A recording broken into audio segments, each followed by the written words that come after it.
اور world cup ضرور challenging ہوگا اور ہم اس کے لیے ریڈی بھی ہیں اور ایکسائٹیڈ بھی ہیں.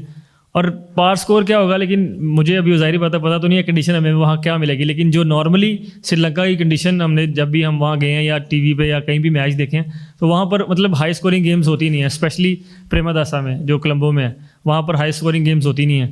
ہاں لیکن آپ کو وہاں جا کر کنڈیشن ضرور دیکھنی پڑے گی, لیکن مجھے ایسا لگتا نہیں ہے کہ وہاں پر ہائی اسکورنگ گیم ہو. اچھا آپ نے ڈال کر بابر اعظم کو اس لیے موقع دیا کیونکہ سری لنکا کے اندر پچز اس قسم کی کنڈیشن اس طرح ہے, تو اس طرح پھر محمد رضوان کو بھی بہت زیادہ ایکسپیرینس ہے, سری لنکا کا بھی تجربہ, تو ان کو کیوں ڈراپ کیا گیا؟ کیا وہ بابر اعظم سے بہتر آپشن نہیں تھا سری لنکا کے لیے محمد رضوان؟ اور عثمان خان کے حوالے سے بتائیے گا کہ بہت زیادہ تنقید ہو رہی ہے کہ کوئی اتنی خاطر خواہ ان کی کارکردگی نہیں ہے لیکن پھر بھی ان کو سلیکٹ کیا گیا, اس پر بتا دیجیے. دیکھیے آپ نے دیکھنا ہوتا ہے کہ آپ کی ایک جو ٹیم ہے اس کی بیٹنگ کمپوزیشن کیا بنتی ہے, تو آپ اس میں بابر تو بالکل کوچ کو بھی لگتا ہے, کیپٹن کو بھی لگتا ہے کہ he can play a vital role in this team. تو اس کا مقصد یہ نہیں ہوتا کہ ہم ایک کو چانس دیا ہے کہ دوسرے کو کیوں نہیں دیا. آپ نے یہ دیکھنا کہ آپ کی ٹیم جو ہے وہ کس طرح سے ایک کمپیٹیٹیو بیٹنگ لائن اپ بن سکتی ہے. تو یہ کمپیریزن تو بالکل ہم تو ایسے سوچتے بھی نہیں کہ یہ آگے کو دوسرا کیوں نہیں آیا. تو آئی تھنک اس میں تو کوئی لاجک نہیں ہے کہ ایک کو سلیکٹ کیا تو دوسرے کو کیوں نہیں کیا. آپ نے دیکھنا ہے کہ who fit better in this squad اور ٹیم کس پلیئر سے بہتر بن سکتی ہے. عثمان خان کی جو پرفارمنس ہے اس میں آپ نے دیکھنا یہ ہوتا ہے کہ آپ کے پاس جو اویلیبلٹی ہے اور جس ٹائپ کی آپ کو کرکٹ چاہیے, آپ نے جب 7-8 بیٹسمین ایک کمپوزیشن بناتے ہیں تو اس میں آپ نے دیکھنا ہے کہ کس ٹائپ کے پلیئر مل کے ایک یونٹ بیٹنگ یونٹ بنے جو کہ کسی بھی ٹوٹل یا کسی بھی کنڈیشنز میں جا کے پرفارم کر سکے.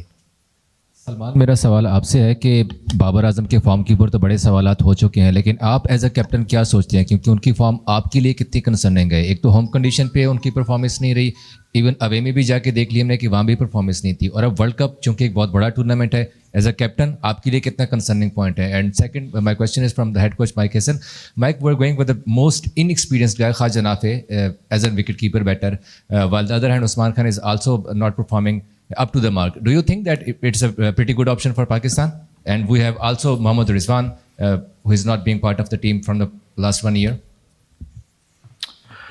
Look, firstly, I'll answer your part about Usman Khan. You've said he's underachieved. Usman Khan has been exceptional since he's come back into the Pakistan side. He's been not out in the 3 chases that we've won when we've been losing wickets at the other end, so he showed his experience. And his wicket keeping has probably been better than expected. In terms of the way that he kept, if you see the way he kept in Sri Lanka, it was of high quality. So the role that we have for our keeper bat is someone through the middle. So it's like a 5-6 in terms of batting at 5 or 6. So you're not comparing the same. And Rizwan is a top order batter. So there's no spot in that role for our wicketkeeper. Khwaja Nafay, we'd looked at Sabzada Farhan as being our backup keeper, but unfortunately he became a little bit vulnerable to injury with the extra load from a keeping perspective, so it was something that we didn't want to risk. Sabzada Farhan is a big player for us. The fact that we would put him in a difficult situation sort of forced our hand a little bit in having somebody else in our squad who could keep. And that's where Khwaja Nafay came in as a power player through the middle and an option to keep if required. So very, very comfortable with the 2 keeping options we have. And Usman Khan has been, he's done a tough role. I mean, he's not going to get large scores in the role that he's batting.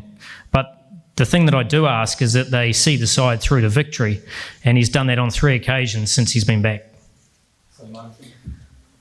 Babar Asia cup کے بعد سے آیا, مجھے لگتا ہے ایک match میں شاید وہ مین آف دی میچ بھی ہوئے تھے ساؤتھ افریقہ کے خلاف, اور وہ 1-1 اس time series on the line تھی تیسری گیم میں, اور ایک میچ میں زمبابوے کے خلاف 70 آؤٹ بھی کیے تھے.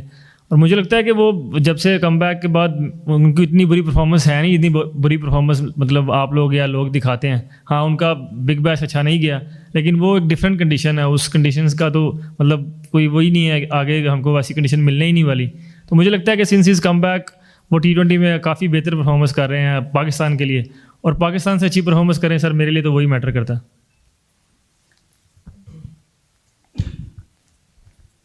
سلمان بھائی ساری ٹیموں نے تقریباً جو اپنے پلیئرز کا نمبرز ہیں وہ ورلڈ کپ کے بالکل قریب پہنچ چکے اور وہ ہر ایک کو پتہ ہے. لیکن ہماری ٹیم میں ہم دیکھا جائے تو بابر اعظم بھی اب دوبارہ سے ان کا جو پچھلی سیریز میں نہیں تھے, آپ ون ڈاؤن کھیل رہے تھے, تو کیا آپ ون ڈاؤن کھیلیں گے یا بابر اعظم کھیلیں گے؟ کیا ہماری اسٹریٹجی ہے کہ دو پلیئرز لائک آپ کو اور بابر اعظم کو ایک جیسے پلیئر سمجھا جاتا ہے, تو کیا ہوگا ہمارا جو بیٹنگ پلان ہے؟ اور دوسرا یہ کہ سری لنکا میں پاکستان کا T20 میں خاص کر ریکارڈ بہتر نہیں ہے, تو کیا کہیں؟ سر پہلے تو کوئی بھی پلیئر ایک جیسا نہیں ہے سر, ہر پلیئر کا اپنا اپنا رول ہے اور اپنی کھیلنے کا طریقہ ہے. میرا الگ ہے, بابر کا الگ ہے, اور میرے خیال سے صرف جو ٹیم کے اوپنرز ہوتے ہیں ان کا ہی نمبر جو ہوتا ہے وہ سیٹ ہوتا ہے. باقی تو جو سچویشن آپ کو گیون ڈے پہ آتی ہے اس طرح اپنے یوز کرنے ہوتے ہیں اپنے پلیئر. سم ٹائم آپ کو لیفٹ ہینڈر کو پہلے بھیجنا پڑتا ہے, یا سم ٹائم آپ کو پاور ہیٹر کو پہلے بھیجنا پڑ جاتا ہے, کیونکہ جو مجھے لگتا ہے T20 میں اوپنرز کے علاوہ آپ کو آئیڈیا ہی نہیں ہے کہ آپ کو کون سی سچویشن ملنے والی ہے. سم ٹائم آپ کے اوپنر 10 اوور کھیل جاتے ہیں, تو اس کے بعد تو پھر ظاہری بات ہے آپ کو دوسرے پلیئرس کو دیکھنا پڑتا ہے جو پاور ہیٹرز ہیں. تو میرے خیال سے نمبرز میٹر نہیں کرتے. ہاں, رولز آپ کو پتہ ہونا چاہیے, اور وہ رولز ہم سب کو پتہ ہے کہ ہمیں کیا رول ملیں گے اور کیا رولز ہیں ہمارے. عاقب, میرا آپ سے کویشچن یہ ہے کہ یوں محسوس ہوا ہے کہ جیسے آپ لوگوں نے ورلڈ کپ کی ٹیم بنانے کے لیے نا کافی سوچ بچار کی ہے. ابھی دیکھیں نا 31 کی لاسٹ ڈیٹ تھی, اور سری لنکا سے جب کھلاڑی کھیلے ہیں آپ نے میچور ان میں دیکھ لیا تھا کس کھلاڑی کو رکھنا ہے کس کو نہیں رکھنا. اس کے بعد ہوم سیریز ہماری آ رہی تھی اس کی آسٹریلیا کے خلاف, تو لگ رہا ہے کہ یا تو آپ ہوم سیریز کا ایڈوانٹیج لے کے ٹیم اناؤنس کر دیتے, یا سری لنکا سے جیسے ہی آپ واپس آئے تھے تو ٹیم اناؤنس کر دیتے تاکہ کھلاڑی بآسانی اپنی سمجھ پاتے کہ میں ٹیم میں ہوں کہ نہیں. دوسرا یہ ہے کہ آپ نے سینئر کھلاڑی جو ہیں ان کو سلمان جونیئر ہے, ان کی کپتانی میں آپ ان کو شامل کر رہے ہیں. آپ کو پتہ پاکستان ٹیم کا کلچر کیا ہے جس کا شکار 12 بار آپ بھی ہوئے ہیں, تو کیا آپ سمجھتے ہیں کہ یہ انڈرسٹینڈنگ رہے گی بابر کی اور سلمان کی؟ جی رفیق صاحب, کافی آپ نے سوال کر دی ہے, لیکن جو مجھے سمجھ آئی اس میں یہ کہ ایک تو آپ یہ کہہ رہے ہیں کہ ٹیم کو اناؤنس آپ نے لیٹ کیا یا اور لیٹ کر دیتے, تو ایز پر جو ریکوائرمنٹ ہوتی ہیں ورلڈ کپ کی, اس کے کوئی نام ہے آج 30th تک ہم نے نام دینے, تو 30th تک ہم یہ دیکھتے ہیں کہ اب یہ تو نہیں ہو سکتا کہ لاسٹ مومنٹ پہ جو آخری میچ ہوا اس میں کسی کی پرفارمنس ہے تو وہ ان ہو جائے گا, کہ کسی کی پرفارمنس نہیں ہے تو وہ ٹیم سے باہر ہو جائے گا. اور یہ وہی ٹیم ہے, اگر آپ دیکھیں تو پچھلے جو ہوئی ہیں وہ اس کی کنٹینیوٹی ایسے نہیں ہے کہ کوئی ورلڈ کپ کے لیے کہ ہم کو بہت اسپیشل کوئی ڈفرینٹ ٹیم بنا رہے ہیں. ہاں, یہ ضرور ایٹ ٹائمز دیکھا جاتا ہے کہ ڈفرینٹ کنڈیشنز میں ڈفرینٹ تھوڑی سی چوائسیز آپ کی بدل جاتی ہیں. اور جہاں تک بات ہے, ایک چیز انہوں نے ابھی بات کی ہے کہ باقی ٹیموں سب کا پتہ ہے کہ کون سا نمبر ہے, اور پاکستان کے جو پلیئرز ہیں ان کا یہ نہیں پتہ کہ کون سا نمبر ہے. ہم بہت زیادہ ابھی بھی T20 کرکٹ کو ٹیسٹ کی طرح لیتے ہیں یا ون ڈے کی طرح لیتے ہیں.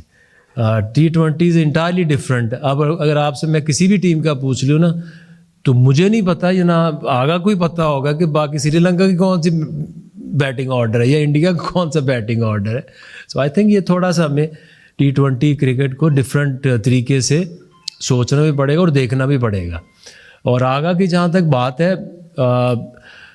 Again Agha is like very senior player at the moment. پچھلے 4-5 سال سے زبردست پرفارمنسز اس نے پاکستان کے لیے دی ہیں. سو آئی ڈونٹ تھنک کہ کسی کو کوئی پرابلم ہے کہ کون کیپٹن ہے اور میں کیپٹن نہیں ہوں. بابر بھی کیپٹن رہ چکے ہیں, اب آغا سلمان ہے. سو میرا نہیں خیال کو اس طرح سے کوئی سوچ رہا ہے, اور اس طرح سے سوچنا بھی چاہیے.